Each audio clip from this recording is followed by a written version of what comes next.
Tema 10. La Iglesia, templo del Espíritu Santo. La misma unción que Cristo posee se continúa en los cristianos.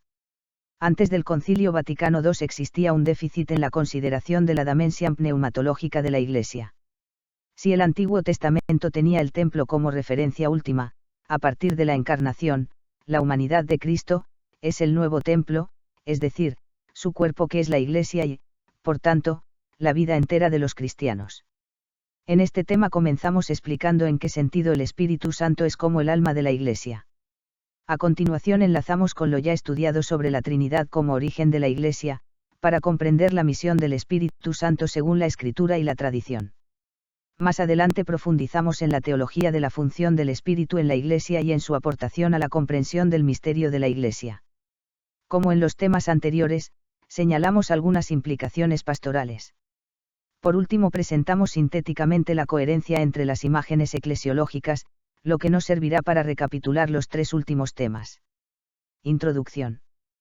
La relación de la Iglesia con Dios Padre, pueblo de Dios, y con Cristo, cuerpo místico, es inseparable de su relación con el Espíritu Santo.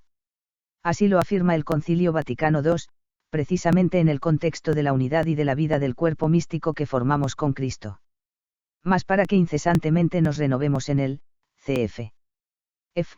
4,23, nos concedió participar en su espíritu, que siendo uno mismo en la cabeza y en los miembros, de tal forma vivifica, unifica y mueve todo el cuerpo, que su operación pudo ser comparada por los santos padres con el servicio que realiza el principio de la vida, o el alma, en el cuerpo humano, LG 7.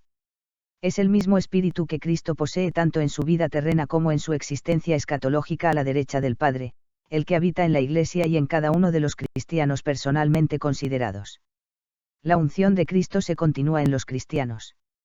A este espíritu de Cristo, como a principio invisible, ha de atribuirse también el que todas las partes del cuerpo estén íntimamente unidas, tanto entre sí como con su excelsa cabeza, puesto que está todo él en la cabeza, todo en el cuerpo, todo en cada uno de los miembros. Pío XII, Enc. Mystici Corporis, DS 3808. El Espíritu Santo hace de la Iglesia, el templo del Dios vivo, 2 CO 6, 16, CF 1 CO 3, 16 a 17, F 2,21. En efecto, es a la misma Iglesia, a la que ha sido confiado el don de Dios. Es en ella donde se ha depositado la comunión con Cristo, es decir, el Espíritu Santo, arras de la incorruptibilidad, confirmación de nuestra fe y escala de nuestra ascensión hacia Dios. Porque allí donde está la Iglesia, allí está también el Espíritu de Dios, y allí donde está el Espíritu de Dios, está la Iglesia y toda gracia. San Ireneo, Adversus Aereses, 3, 24, 1, CEC 797. Sin embargo, antes del Concilio Vaticano II se dejaba sentir en la eclesiología un desequilibrio con perjuicio de la dimensión pneumatológica, relación con el Espíritu Santo, en comparación con la cristológica. Y esto era importante también para el diálogo con las iglesias orientales, pues para ellas la doctrina del Espíritu Santo es un elemento central de la teología. Con el concilio, que considera a la Iglesia, pueblo mesiánico, LG 9, se camina hacia un mayor equilibrio entre las dimensiones trinitarias de la Iglesia. Con ello toda la teología experimenta un nuevo impulso de profundización y la pedagogía de la fe encuentra un nuevo y prometedor camino, como se refleja en el Catecismo de la Iglesia Católica. La imagen del templo ahonda sus raíces en el Antiguo Testamento. El templo es la morada de Dios entre su pueblo, donde se contempla su rostro, cf. Sal 42, 3, y se celebra su culto con ritos, sobre todo la celebración común de la Pascua, y sacrificios. Con la encarnación del Hijo de Dios, la humanidad comienza a ser, en Cristo, morada de Dios. Cristo es el verdadero templo de Dios, el lugar donde reside su gloria, CEC 1197, la morada definitiva de Dios entre los hombres. Como fruto de la redención obrada por Cristo, el Espíritu Santo actúa en la Eucaristía, haciendo de toda la Iglesia, cuerpo místico, el nuevo templo único, que reúne a todos los cristianos de todos los lugares y tiempos, de una manera más real y profunda que ningún templo de piedra. El antiguo templo da paso al nuevo, cf. MC 15, 38. Los templos cristianos son morada de Dios sobre todo porque guardan la Eucaristía, de modo que son a la vez símbolo de un templo más profundo y amplio, el cuerpo glorificado de Jesús. El templo de Dios es ahora la Iglesia, pueblo de Dios y cuerpo mismo de Cristo tal como vive y actúa en la historia, siendo edificado por el Espíritu Santo con las piedras vivas que son los cristianos. La Iglesia es el verdadero templo de Dios en el mundo. Y como decían ya los medievales, la Iglesia no son las piedras, sino los fieles.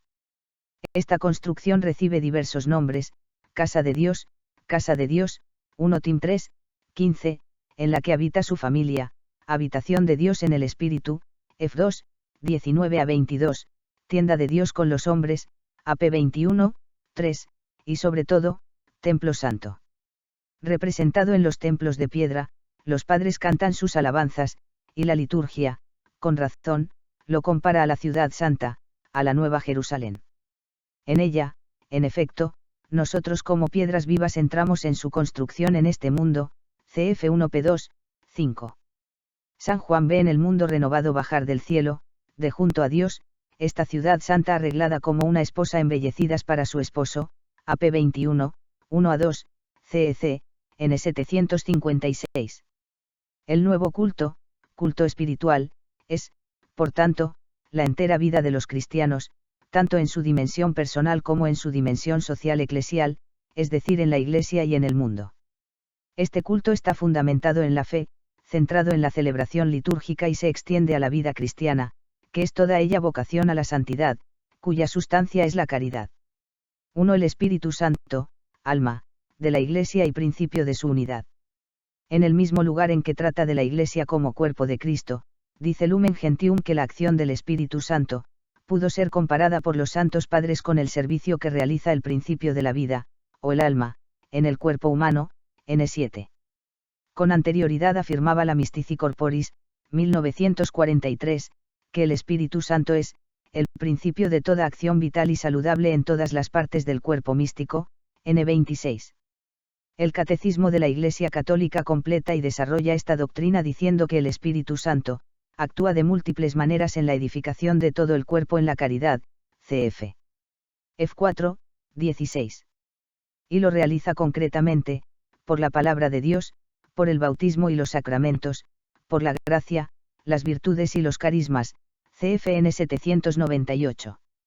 Los teólogos, en particular San Agustín, Santo Tomás de Aquino y San Roberto Bellarmino, observan que, alma de la Iglesia, es una imagen para expresar que el Espíritu Santo vivifica y unifica invisiblemente a la Iglesia, primero a Cristo, la cabeza, y luego al cuerpo, de modo que Cristo no ejerce su capitalidad sino es por medio de su Espíritu. Santo Tomás emplea también la imagen del corazón, para hablar del Espíritu que, ejerce un influjo interior en el cuerpo humano, STH 3, Q8, A1, AD3, es decir, mueve invisiblemente al cuerpo, como principio de unidad y de vida. El Espíritu Santo ejerce esta función como prolongación de su eterna procesión a partir del Padre y del Hijo, cf. Mystici Corporis, N25. 2. La misión del Espíritu según la Escritura y la tradición. El Antiguo Testamento no conoce al Espíritu Santo. Alude al Espíritu de Dios, continuamente, desde el Génesis al hablar del Ruá, literalmente, viento o aliento, como fuerza vital de Dios con la que crea, guía a su pueblo, y lo revive, como huesos secos, cf. Ez 37, 1 a 14, sobre todo a partir de un momento en que se dará la efusión universal de su espíritu, cf. Yeiel 3, 1 ss. En el Nuevo Testamento el Espíritu Santo acompaña a Jesús, que lo promete y envía a sus discípulos, para que esté con ellos en su misión hasta el fin de los siglos. Así lo testimonia la Sagrada Escritura y, tras ella, la tradición de los padres y el magisterio, concretamente el Concilio Vaticano II. 2.1. El Espíritu de Jesús, el Espíritu Santo y Jesús de Nazaret. Como ya hemos visto al estudiar el tema de la Trinidad y la Iglesia, tema 7, el Nuevo Testamento revela al Espíritu Santo como persona divina ligada por su misión a Cristo. El Espíritu Santo, como confiesa el credo, habló por los profetas, lo que incluye la inspiración de la Sagrada Escritura. De esta manera el Espíritu actualiza el designio amoroso de Dios Padre al crear al hombre como imagen y semejanza de Dios, revelando progresivamente su palabra, logos, en la historia hasta la plenitud de los tiempos en Cristo. Retomamos ahora los aspectos principales de la relación entre el Espíritu Santo y la Iglesia, y concretamente por la vinculación del Espíritu con Cristo. Ver anteriormente en el tema 7 la cuestión de la misión doble o conjunta del Verbo y del Espíritu. Como fruto de la encarnación, Cristo es el ungido por el Padre con el Espíritu Santo. Esto se realiza en el seno de María. Dios, que da la vida divina al hombre, entra en la historia como el Logos que asume, por obra del Espíritu Santo, una naturaleza humana. Y luego el mismo Espíritu Santo es también el que incorpora a los cristianos al cuerpo místico. La relación entre el Espíritu Santo y Jesús de Nazaret está recogida sobre todo por el Evangelio de San Lucas. Antes de la Pascua, el Espíritu, es dado, a Jesús, lo posee, le vivifica y le impulsa en su misión. Esto se ve en la encarnación y en los sucesos que la rodean, en el bautismo del Señor y su ayuno en el desierto, en su enseñanza, oración y milagros, donde actúa la fuerza del Espíritu Santo. Cristo recibe el Espíritu, sin medida, lo que hace que Jesús sea un nuevo templo, el templo definitivo del reino de Dios. Sus palabras son espíritu y vida, y de Cristo brota el agua viva, para renacer de lo alto. Los verdaderos adoradores del Padre, le adoran, a través de Jesús, en espíritu y verdad. 2.2. La misión del Espíritu Santo a los discípulos en el Evangelio de San Juan. Esta misión supone, como hemos visto en los temas y párrafos anteriores, que Jesús es, según los sinópticos, especialmente Lucas, el ungido, el Cristo, el Mesías. También el Espíritu Santo es prometido y entregado por el Señor a los suyos, ya desde su vida terrena, como destaca el Evangelio de San Juan. El Espíritu Santo suscita la fe de los discípulos y les va llevando hasta la verdad completa. Se les promete como Paráclito que les vivificará, a partir de la cruz, y dará testimonio de la gloria de Cristo, porque es el Espíritu de la verdad, que permanece con los discípulos, les recuerda las enseñanzas de Jesús, les ayuda en las dificultades. Con su muerte Jesús entrega su Espíritu, simbolizado en el agua que emana de su costado junto con su sangre, símbolos del bautismo y de la Eucaristía, y a la vez lo transmite a la Iglesia. Los apóstoles, al recibir el Espíritu Santo, reciben el poder de perdonar o retener los pecados. En síntesis, después de la Pascua, Jesús entrega el Espíritu Santo inaugurando el tiempo de la Iglesia. Como ya se ha dicho, el Espíritu Santo lleva a toda la verdad, a la verdad completa, cf. Y en 16:13, del designio salvífico, que incluye el misterio de la Iglesia y de su santidad, así como la vida, el testimonio y la misión de los cristianos. 2.3. El Espíritu Santo en la comunidad cristiana, Hechos de los Apóstoles y Corpus Paulino. El libro de los Hechos, como ya hemos recordado, suele denominarse el Evangelio del Espíritu Santo. La misión de la Iglesia es presentada como un camino en el Espíritu, que la acompaña e impulsa, incluso más allá de los límites del judaísmo. Así Pedro en casa de Cornelio reconoce que a Jesús le ungió Dios, con el Espíritu Santo y poder. El Espíritu hace eficaz la predicación, los sacramentos y la comunión fraterna, cf. HCH 2, 42. Sin olvidar que la cuestión social está incluida en el núcleo central del concepto de la comunión, koinonía. El Espíritu otorga a la Iglesia dones, gracias, virtudes, y carismas, y promueve milagros, siempre con la finalidad de edificar el cuerpo de Cristo. Según el Corpus Paulino, el Espíritu Santo guía a los cristianos, mora en ellos y hace que su vida contribuya a la edificación de la Iglesia. La carta a los romanos dice que, los que son guiados por el Espíritu de Dios, estos son hijos de Dios, RM 8, 14, y que con el Espíritu Santo clamamos Abba Padre. RM 8, 15, cf. GI 4, 6, el Espíritu nos pone en comunión con la vida de la Trinidad, cf. GI 4, 6 a 7. En las cartas a los Corintios se afirma, sois templo de Dios y el Espíritu Santo habita en vosotros, cf 1 CO 3, 16, hay diversidad de dones pero un solo Espíritu, cf 1 CO 12, 4, la más antigua fórmula trinitaria, fuimos bautizados en el Espíritu Santo para formar un solo cuerpo y bebimos un solo Espíritu, cf 1 CO 12, 13, el cristiano vive, en Cristo, es equivalente a vive, en el Espíritu, pues Cristo obra por el Espíritu en la Iglesia y en el cristiano. La carta a los Gálatas señala en 5, 19 a 26, el Espíritu Santo sustituye con sus frutos las obras de la carne, cf. Y 5, 19 a 26, la nueva vida del cristiano se le da, en primicias, y necesita del combate espiritual para vivir, y por tanto obrar, según el Espíritu. La carta a los Efesios asegura que por el Espíritu Santo somos miembros de la familia de Dios, edificados para ser templo santo, cf. F2, 18 a 22. Según la carta primera de San Pedro, los cristianos son piedras vivas del templo para un sacerdocio santo, cf. 1p2, 4 a 5. Es decir, son sujetos del culto espiritual en el drama de la historia. 2.4. El Espíritu Santo en la tradición de los padres. Señalamos solamente algunas referencias más significativas. S. Ireneo, allí donde está la Iglesia, allí está también el Espíritu de Dios. Contra los herejes, 3, 24, 1. S. San Cirilo de Jerusalén, el día de Pentecostés, vino el Consolador, el Vigilante, el Santificador de la Iglesia. Catequesis, 17, 13. S. Hipólito, en el bautismo se debe profesar la fe en el Espíritu Santo dentro de la Santa Iglesia, tradición apostólica, 21. Los padres griegos atribuyen al Espíritu Santo el misterio de nuestra divinización en Cristo. El Concilio Niceno-Constantinopolitano confiesa la fe, et in spiritum sanctum vivificantem. San Agustín, lo que el alma es para el cuerpo humano, lo es el Espíritu Santo para el cuerpo de Cristo, la Iglesia. En el contexto del cisma donatista, el alma no acompaña a un miembro amputado, cf. Sermón 267, 4. El que está separado de la Iglesia no tiene al Espíritu, lo poseemos en la medida en que estamos incorporados a la Iglesia. 2.5. El Espíritu Santo y la Iglesia según el Concilio Vaticano II. En los textos conciliares no hay una pneumatología sistemática. Sin embargo, el concilio presenta la Iglesia como misterio y sitúa ahí la obra del Espíritu Santo, cf. LG 4 y 7. El Espíritu la vivifica para que su cuerpo crezca. San Juan Pablo II afirma que la enseñanza del concilio es esencialmente pneumatológica, impregnada por la verdad sobre el Espíritu como alma de la Iglesia, cf. Enc.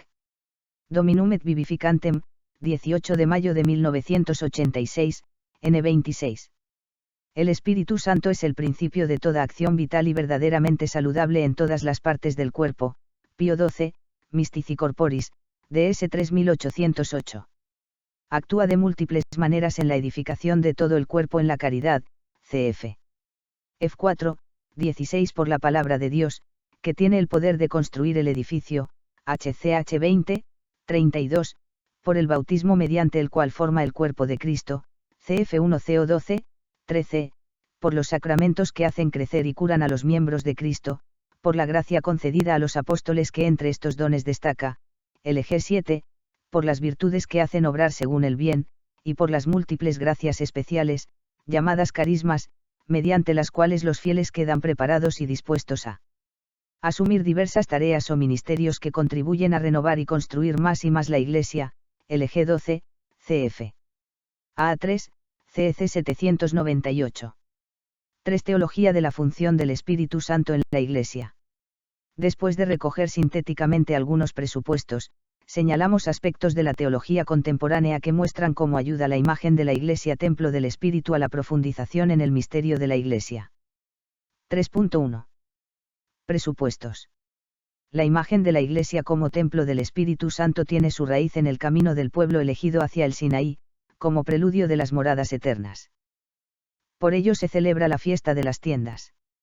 En ese contexto tiene lugar la transfiguración del Señor. Jesús es la verdadera tienda, el definitivo templo que contiene la presencia del Padre, que lo cubre con su amor. En la historia, el templo de Dios, que es la Iglesia, crece, con los cristianos. La Iglesia participa de la unción de Cristo con el Espíritu Santo, primero recibe esta unción la primera comunidad de Pentecostés y después todos los cristianos.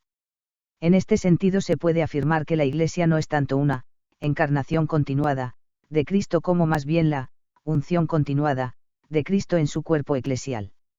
La Iglesia no es simplemente una relación con el Jesús histórico, prepascual, sino también con el Señor postpascual, que sigue comunicándose con los cristianos por el Espíritu Santo. Tal integración del elemento pneumatológico preservará al mismo tiempo de una teología parcial de la encarnación, que pasa por alto que la encarnación está ordenada a la cruz y la resurrección, con lo que contribuye a un arraigo erróneo de la Iglesia en el mundo y a un optimismo mundano erróneo. J. Ratzinger, en Obras Completas, 8/1, La Iglesia, p. 173. De hecho, ya desde el principio Cristo, es el don de su Espíritu. Como hemos estudiado, Pentecostés es el acontecimiento y el signo que consuma la fundación de la Iglesia. Según los padres, la Iglesia fue dada a luz en Pentecostés, para ser impulsada hacia la misión que se lleva a cabo por medio del anuncio de la palabra de Dios, de los sacramentos y de la comunión fraterna. Cf. HCH 2, 42. El Espíritu Santo es principio de unidad en la diversidad y de vida en el pueblo de Dios, y dota a cada cristiano de los dones necesarios para participar en la misión. Los teólogos medievales recogen el papel del Espíritu Santo en la Iglesia, sobre todo Santo Tomás. Cristo ejerce su capitalidad por medio del Espíritu Santo. Por eso decir credo, ecclesiam equivale a decir, credo in spiritum sanctum sanctificantem ecclesiam. Posteriormente en la teología occidental se desdibuja la relación entre el Espíritu Santo y la Iglesia prácticamente hasta el siglo XIX con J. Moller. En el siglo XX, la retoman León XIII y Pío XII, Mystici Corporis. El Concilio Vaticano II afirma que, por el Espíritu Santo el Padre vivifica a los hombres. Y edifica y guía a la Iglesia, con diversos dones jerárquicos y carismáticos, LG 4. 3.2. Algunos aspectos de la teología contemporánea. El Espíritu Santo es como, cofundador, de la Iglesia, junto con los apóstoles. Por él se realizan y explican las 4 notas, o propiedades esenciales, de la Iglesia. También por el Espíritu Santo es posible el culto espiritual, desde el corazón de los cristianos, y congar. El Espíritu Santo hace que el amor, caritas, sea el contenido natural de la Iglesia, que une la institución y los carismas. J. Ratzinger.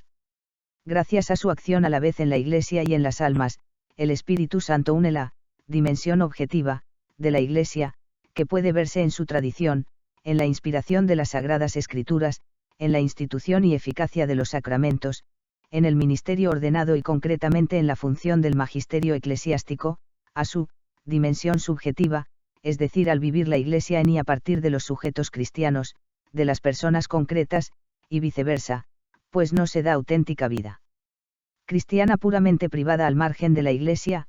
Von Balthasar. Los carismas del Espíritu Santo no solamente afectan a la vida de la Iglesia, sino que inciden también en su estructura fundamental, modalizando y desarrollando su acción sacramental.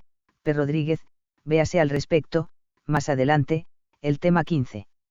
En definitiva, actualmente la imagen de la Iglesia como templo del Espíritu Santo puede situarse en conexión con la teología del bautismo y de la gracia.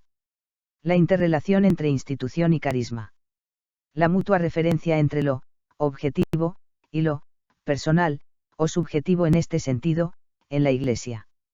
El sacerdocio común de los fieles y el culto espiritual.